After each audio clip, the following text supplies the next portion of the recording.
Hey guys, it's Amanda with Wild Pear Soaps here in our new house. Couldn't be more excited.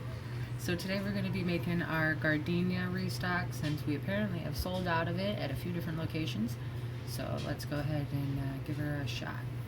I have already mixed up some of our lye here.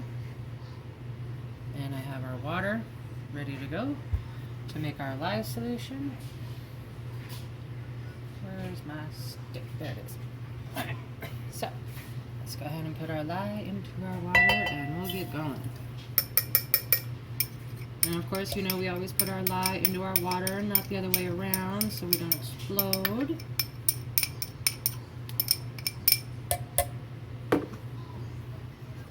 How you guys been?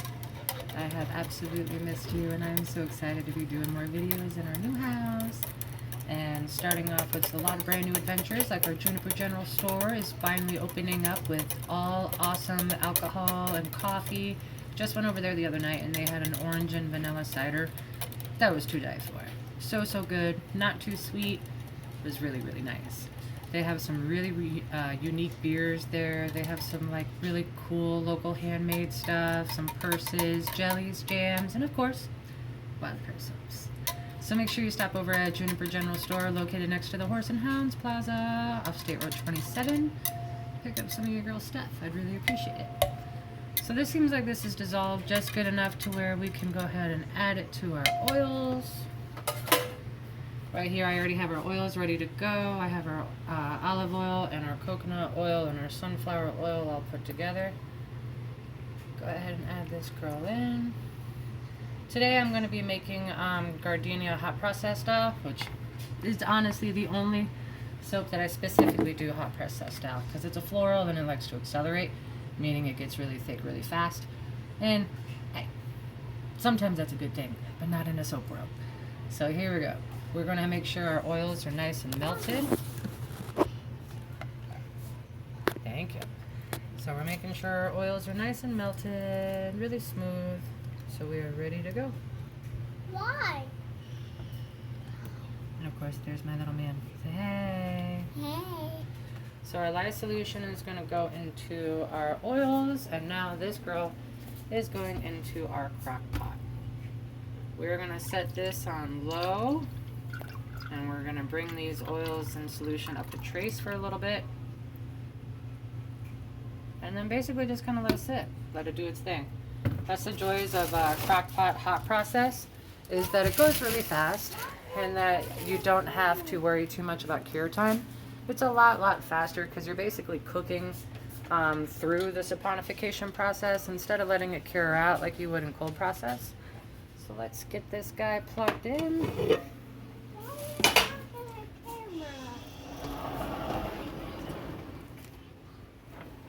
All right.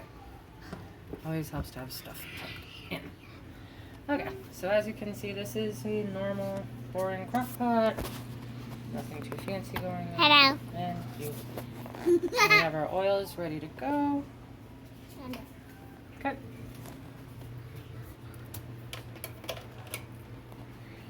And now we get out our handy dandy immersion blender, and we're going to bring this stuff up to trace. Trace just means we're bringing it up to like a pudding type consistency, so that it's combining the lye with the oils. And that's what trace basically is where the lyes are starting to combine with the oils to make soap. So let's give it a few zaps.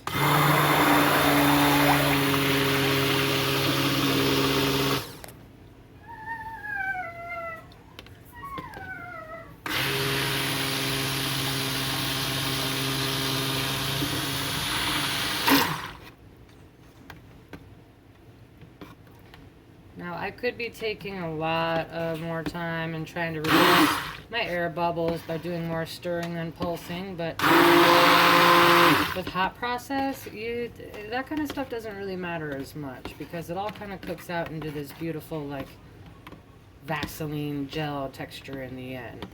So air bubbles aren't that big of a deal.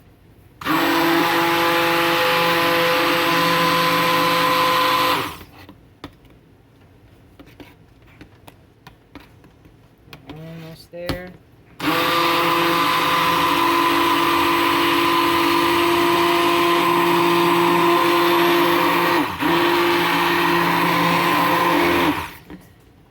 difference between adding fragrance oil in a hot process versus a cold process is I'm going to add the fragrance oil in very last here, especially because it's a floor. This batter is going to heat up to over 160 degrees, and I have to make sure I add my oils very last so that they don't evaporate, which is called a flash point. When you add your fragrance oils in and they start to evaporate, that's called a flash point. That means you too hot, girl. Slow it down, cool it down, then add it in, or else you're wasting your oils and your money.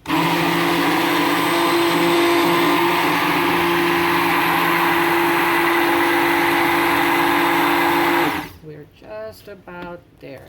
Now look real close at this. See how like you're starting to see like an indentation in the batter when I start to pull it out? You get a little bit more and we should be about there.